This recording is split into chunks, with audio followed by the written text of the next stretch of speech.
The wind howled past Goku's ears as he flew high above the clouds on his dark nimbus. The air was thin and cold up here, but Goku liked it. It reminded him of the nothingness of the void. He looked down at the world below. It was a patchwork of green forests, blue rivers, and brown mountains. It was full of life. It was so different from the place he grew up. In the void, there was only silence and darkness. Here, everything was loud. Birds sang, leaves rustled, and water crashed. Goku was still getting used to the noise. He touched the 4-star Dragon Ball in his pocket. It was warm. He was looking for the other balls because it was an adventure. He liked adventures. They gave him a chance to fight. Suddenly, he saw smoke rising from a forest below. It was thick, black smoke. It smelled like burning oil. Goku frowned. Fire meant destruction. Destruction was normal in the void. But here on Earth, it usually meant bad people were doing bad things. He tilted his body forward, and the dark nimbus dived down. The grey cloud moved like a shadow across the sky. He landed in a clearing. The trees were burning. In the middle of the clearing there were men in red uniforms. They had guns. They were standing around a small house that was on fire. An old man and a woman were crying on the ground. A tall man with red hair and a long coat was shouting at them. This was Colonel Silver of the Red Ribbon Army. He was looking for a Dragon Ball. He thought the old couple had it. Colonel Silver kicked the old man. Goku watched this from the edge of the clearing. He felt a spike of irritation. He did not like bullies. In the void, the strong ate the weak, but they did it to survive. These men were doing it for fun. That was wasteful. Goku stepped out of the shadows. His black kung fu shoes crunched on the dry leaves. Colonel Silver turned around. He saw the boy. He saw the spiky black hair that flowed down his back. He saw the pale skin, and he saw the eyes. Those grey, dead eyes. Silver laughed. He told his men to kill the kid. 3 soldiers raised their machine guns. They pulled the triggers. The bullets flew at Goku. To a normal person, they were invisible death. To Goku, they were slow-moving rocks. He did not dodge. He walked forward. He raised his hand and flicked his wrist. He slapped the bullets out of the air. Clang, clang, clang. The bullets hit the ground, flattened like pancakes. The soldiers stopped shooting. Their mouths hung open. They had never seen a human do that. Goku kept walking. He did not run. He just walked with a steady, terrifying pace. A soldier pulled out a knife and lunged at him. Goku caught the knife blade between his thumb and index finger. He squeezed. The metal snapped. The soldier gasped. Goku looked at the soldier. He did not look angry. He looked bored. He punched the soldier in the stomach. It was a short punch, moving only a few inches, but the force was like a cannonball. The soldier flew back 20 feet and hit a burning tree. He slumped down, unconscious. Colonel Silver growled. He took off his coat. He was a boxer. He was fast. He rushed at Goku. He threw a left hook, then a right jab. Goku swayed his body. The punches missed his face by a millimeter. Goku studied Silver's movements. They were disciplined but rigid. Silver was using technique. Goku was using instinct. Silver shouted and threw a massive punch at Goku's head. Goku caught the fist in his palm. The impact made a loud thud. The ground under Goku's feet cracked. But Goku did not move back an inch. He squeezed Silver's fist. Silver screamed as he felt his bones grinding together. Goku looked into Silver's eyes. Silver saw the abyss in those grey eyes. He saw a darkness that had no bottom. He felt true fear for the first time. Goku let go. Silver fell to his knees, holding his crushed hand. Goku asked where the Dragon Ball was. Silver pointed to a box in his jeep with a shaking hand. Goku walked to the jeep. He took the Dragon Ball. It was not the 4-star one. He put it in his pocket anyway. He called the Nimbus. He jumped on it and flew away, leaving the burning forest and the terrified soldiers behind. He did not put out the fire. That was not his job. He was not a hero. He was just a traveler. Goku flew north. The air got colder. The green forest turned into white snow. He arrived in Jingle Village. It was freezing here. The snow was deep and soft. Goku landed. He did not feel cold. The void was colder than any ice. A little girl named Suno found him. She was shocked that he was wearing only a thin gi. She took him to her house. Her mother gave him hot soup. Suno told Goku about the White General. She said he lived in the big metal tower nearby. It was called Muscle Tower. The general forced the village men to look for Dragon Balls. He held the village chief hostage. Goku listened. He drank the soup. It was warm and salty. He liked the warmth. He decided to go to the tower, not to save the chief, but because the general had a Dragon Ball, and because there were strong fighters in the tower. Goku wanted to test his strength again. He walked to Muscle Tower. It was a tall, ugly building made of grey steel. It looked like a giant needle sticking out of the snow. Guards stood at the gate. Goku did not hide. He walked right up to them. They shouted at him. He ignored them. He kicked the steel gate. The gate groaned and flew off its hinges. It crushed the guards. Goku walked inside. The first floor was full of soldiers. Goku defeated them in 10 seconds. He moved like a ghost. One punch, one man down. He went up the stairs. The second floor was empty. Then, a giant robot came out. It was Major Metallitron. He was huge, made of grey metal, and had glowing red eyes. He looked like a tank with legs. Metallitron spoke in a robotic voice. He said intruder detected. He launched a rocket punch. His fist flew off his arm with a trail of fire. Goku caught the giant metal fist. He slid back a few feet. The fist was heavy. Goku spun around and threw the fist back at the robot. It hit Metallitron in the chest. A loud clang echoed in the room. The robot did not fall. It was tough. Goku smiled. A challenge. He rushed forward. He punched the robot's stomach. His fist made a dent in the thick armor. Metallitron tried to stomp on Goku. Goku jumped up and kicked the robot's head. The head spun around 3 times. The robot malfunctioned for a second but then fixed itself. It grabbed Goku. It squeezed him. It was a bear hug of death. Goku felt his ribs creaking.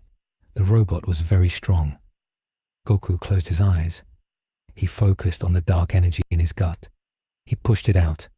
A purple aura flared around his body. The temperature in the room dropped. The metal of the robot started to freeze and crack. The void energy was eating the metal. Metallitron beeped an alarm. Critical failure. Goku broke the robot's arms. He jumped back. He fired a small blast of black energy. It hit the robot's chest. The robot exploded. Parts flew everywhere. Goku walked through the smoke, unhurt. He went to the next floor. It was a garden.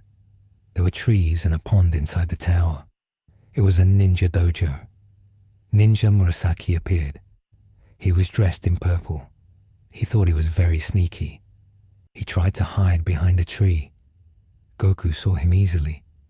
Goku's senses were honed in absolute darkness. A tree could not hide a heartbeat. Murasaki threw ninja stars. Goku caught them. Murasaki used a smoke bomb. Goku blew the smoke away with a breath. Murasaki tried to stab Goku with a sword. Goku broke the sword with his power pole. The ninja was a joke. He was not a warrior. He was a clown. Goku got bored. He knocked Murasaki out with a chop to the neck. He climbed higher.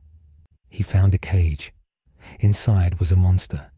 It looked like Frankenstein. It was Android 8. General White ordered the android to kill Goku. Android 8 looked at Goku. He saw a small boy. He shook his head. He said no. He did not want to hurt people. General White was angry. He threatened to blow up the android. Goku looked at Android 8. He saw sadness in the monster's eyes. Goku understood that look. He felt it too, being different, being made for something else but choosing your own path. Goku walked up to the android. He said, "Do not worry. I will handle him." Goku went to the top floor. General White was there. He was a fat man with a mustache. He was cowardly. He held the village chief with a gun to his head. He told Goku to surrender. Goku stood still. His grey eyes narrowed. He hated cowards. He hated people who used others as shields. General White shot Goku. The bullet hit Goku's chest and bounced off. It stung, but it did not bleed. Goku walked forward. The general shot again and again. Nothing happened. Goku reached the general. He grabbed the gun and crushed it.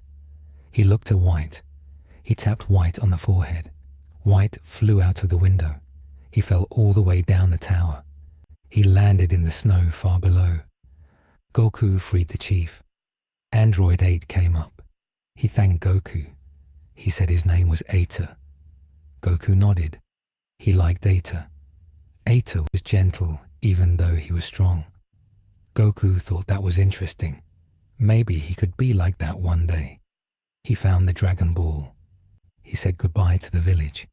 He flew away on his Nimbus. His next stop was West City. The Dragon radar was broken. He needed Bulma to fix it. He found her house. It was huge. It was a giant dome. Bulma was happy to see him. She fixed the radar. She decided to come with him again. She wanted adventure too. Krillin joined them. They went to a pirate cave under the ocean. The cave was dark and damp.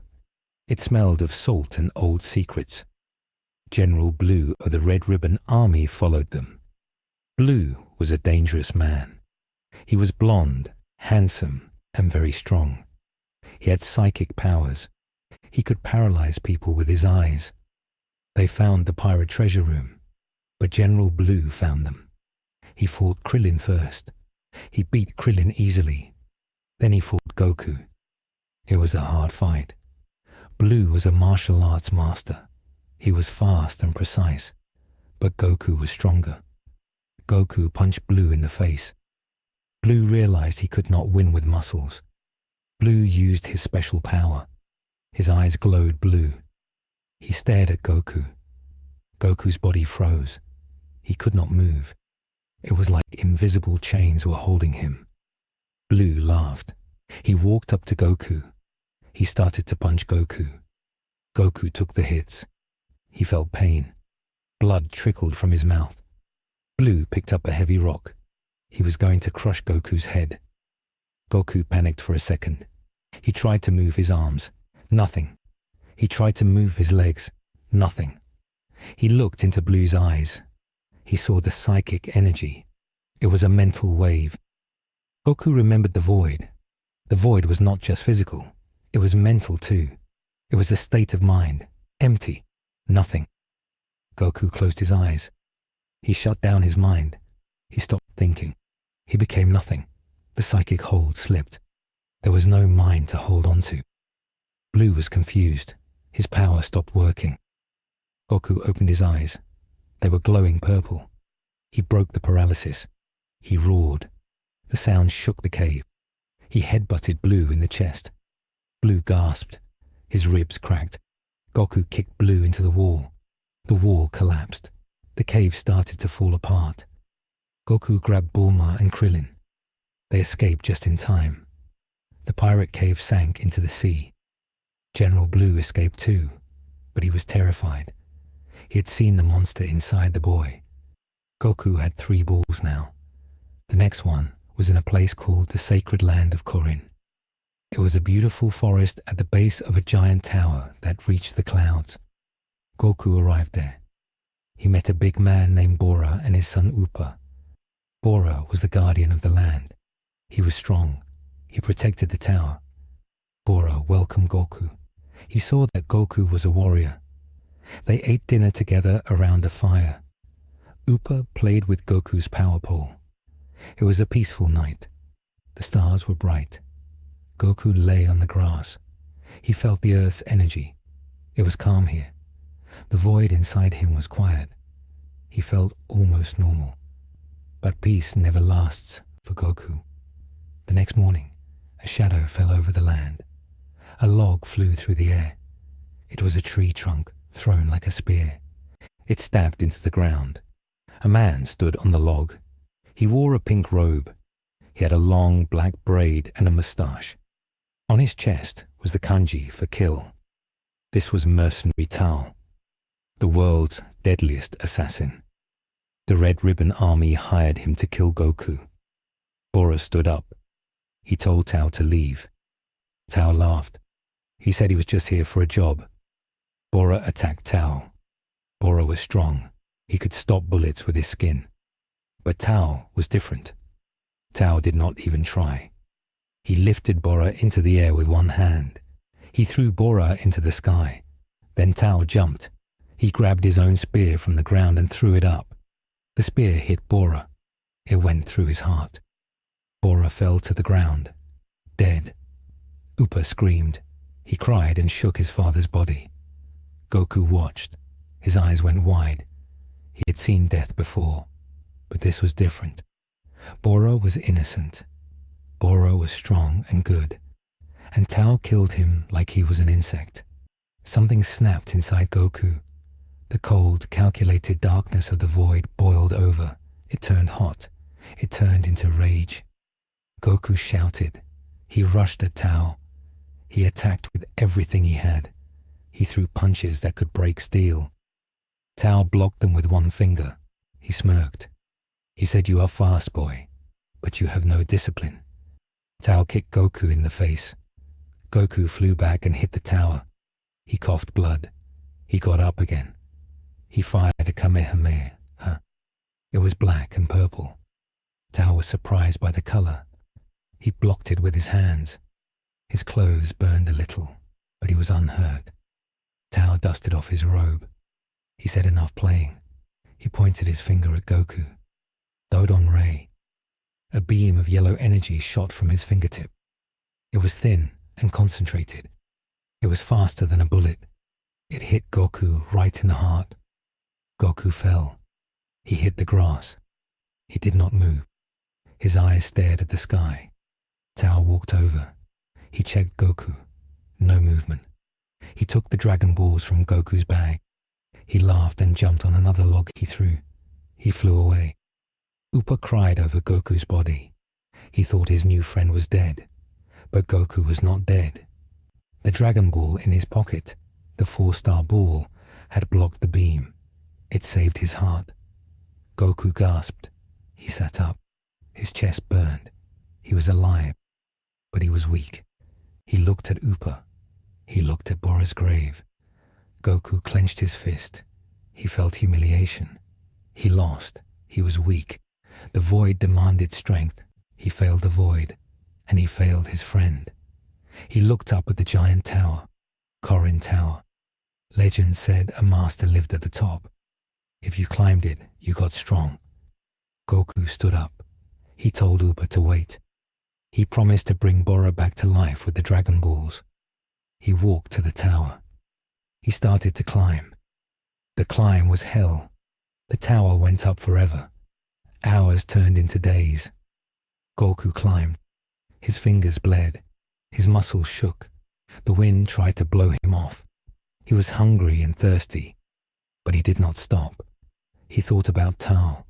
He thought about the yellow beam. He needed to be faster. He needed to be sharper. He climbed into the thunderclouds. Lightning struck the tower. He kept climbing. He climbed past the clouds into the sunlight. Finally, he reached the top. It was a temple. A white cat was standing there with a walking stick. This was Korin. Korin looked at the boy. He saw the darkness in him, but he also saw the will to protect. Korin decided to train him. He showed Goku the sacred water. He said if Goku could take the bottle from him, he could drink it and become strong. Goku tried to grab it. Korin was too fast. The cat moved like smoke. Goku chased him for 3 days. He learned to predict movements. He learned to breathe properly. He learned that power is not just about anger. It is about focus. In the void, you react. Here, you anticipate. Goku learned to read the air currents. He learned to minimize his movements. He stopped wasting energy. After 3 days, he called Korin. He grabbed the bottle. He drank the water. It was just tap water. Korin smiled. He said the water was nothing. The climbing and the chasing were the training. Goku felt his body. It was lighter. His senses were sharper. He felt the world differently now. He could feel Tao's energy far below. Tao was coming back for the last Dragon Ball. Goku thanked Korin. He jumped off the tower. He fell for miles. He called the Nimbus halfway down. The dark cloud caught him. He flew down like a missile. Tao was beating Upa. He wanted the last ball. Upa was brave, throwing rocks at the assassin. Tao was about to kill the boy. Suddenly, a sonic boom echoed. Goku landed. The impact made a crater. Dust rose up. Tao looked. He was shocked. The brat was alive. Goku stepped out of the dust. He looked different. He was calm. His grey eyes were clear. He was not leaking void energy anymore. He was containing it. He was a perfect vessel. Tao laughed. He said, "I will kill you again." He used the Dodon Ray. Goku watched the beam. It moved in slow motion. He raised his hand. He slapped the beam away. It flew into the forest and exploded. Tao's eyes popped out. Goku vanished. He appeared in front of Tao. He punched Tao in the gut. Tao folded like a lawn chair. He gasped for air. Goku kicked him into the sky. Tao fell down and hit the ground hard. Tao was terrified. He pretended to surrender. He begged for mercy. Goku stopped. He looked at Tao. He remembered Grandpa Gohan's words. "Do not kill if you don't have to." Goku turned his back. Tao smiled, a wicked smile. He pulled a grenade from his pocket. He threw it at Goku. "Die, you fool." Goku did not turn around. He sensed the grenade. He kicked it back. It flew back to Tao. Tao screamed. The grenade exploded. Tao vanished in the fire. Goku looked at the fire. He felt nothing. Tao chose his fate. Goku picked up the Dragon Balls. He looked at Upa. He said, "We need 2 more balls. Then we can wish your father back. But the Red Ribbon Army has them." Goku checked the radar. The last 2 balls were in one place. The Red Ribbon Army headquarters.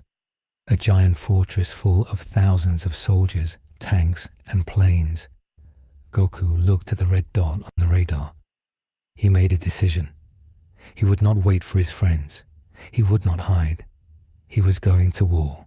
He called the Dark Nimbus. He flew towards the headquarters. As he flew, he started to pull on the void.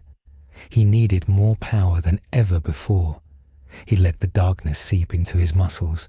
His aura flared up, black and jagged. The sky around him turned dark. He was a storm approaching. He reached the base. It was a city of steel and guns. Alarms blared. "Intruder alert! Intruder alert!" Cannons aimed at him. Missiles launched. The sky was filled with fire. Goku did not slow down. He accelerated. He flew straight into the barrage of missiles. He dodged them with microscopic movements. He caught a missile with his hand and threw it at a tank. The tank exploded. He landed in the middle of the base. Soldiers surrounded him, hundreds of them. They looked at the small boy. They thought it was a joke. Then Goku opened his eyes. The soldiers felt a chill. They saw death. Goku moved. It was a massacre. He was a blur of destruction. He tossed tanks like toys. He bent gun barrels. He punched soldiers through walls. He was not fighting. He was cleaning. He was a force of nature. Commander Red watched from his monitor. He was shaking. He screamed at his assistant Black. "Stop him! Send everything! Send the battle jackets!" Giant robot suits came out. They fired lasers. Goku jumped on one. He ripped its head off. He jumped to the next one. He punched through its armor. Nothing could stop him. He was using the training from Korin and the power of the void. It was a perfect combination. Goku reached the main building. He kicked the door down. He walked down the hall. Commander Red and Black were in the control room. Red was panicking. He revealed his wish. He wanted to be tall. That was it. He killed innocent people, burned villages, and hired assassins just to be tall. Black heard this. He was disgusted. He served Red because he thought Red wanted world domination. But it was just vanity. Black pulled out his gun. He shot Commander Red in the head. Red fell dead. Black looked at Goku. He said, "I will take over the army. Join me, kid. We can rule the world." Goku looked at Black. "I don't want to rule. I just want the balls." Black jumped into a giant robot suit, the battle jacket. It was the strongest weapon they had. It fired a massive missile. Goku caught the missile. He held it. The thruster burned his hands, but he did not let go. He spun around. He threw the missile back at Black. The missile hit the robot, but the robot had a shield. It survived. Black laughed. He charged a super laser. "Goodbye, kid." Goku stood his ground. He cupped his hands. He drew deep from the void. This time, he added his own life force to it. The energy ball was black, purple, and red. It was heavy and unstable. "Ka, me, ha, me, ha." The beam fired. It was huge. It swallowed the laser. It swallowed the robot. It swallowed Black. It blew a hole through the entire headquarters. The beam flew into the sky and parted the clouds. Silence fell over the base. The soldiers saw their leader destroyed. They dropped their weapons. They ran away. The Red Ribbon Army was defeated by one boy. Goku walked to the rubble. He found the Dragon Balls. He had them all now. 7 orange balls glowing in his bag. He felt tired. The void energy receded. He was just a boy again. A hungry, tired boy. He flew back to Upa. He called the dragon. The sky turned black. Shenron appeared. He was magnificent. Upa wished for his father to be alive. Bora rose from the grave. He hugged his son. They cried tears of joy. Goku watched them. He felt a warmth in his chest. It was not the fire of battle. It was something else. It was the feeling of doing something good. He smiled, a real, genuine smile. But as the dragon vanished and the balls scattered, Goku felt a gaze. Someone was watching him from far away. Not from Earth, from the stars. The energy he released at the headquarters was strong enough to be felt in space. On a spaceship far away, a prince sat on a throne. He had spiky hair and wore armor. Vegeta. He looked at his scouter. It had picked up a massive power spike from a remote planet. "Earth," he whispered. "Kakarot." And deeper in the universe, in the dark dimension, the shadows were stirring. Goku's use of the void was attracting attention. The real masters of the void were waking up. They wanted their champion back. Goku looked at the sky. He grabbed his power pole. He was stronger now. But he knew this was not the end. It was just the calm before the storm. He had to keep training. He had to be ready. Next time on Dragon Ball Void, a new threat arrives from the stars, and Goku discovers the truth about his heritage. The Saiyans are coming.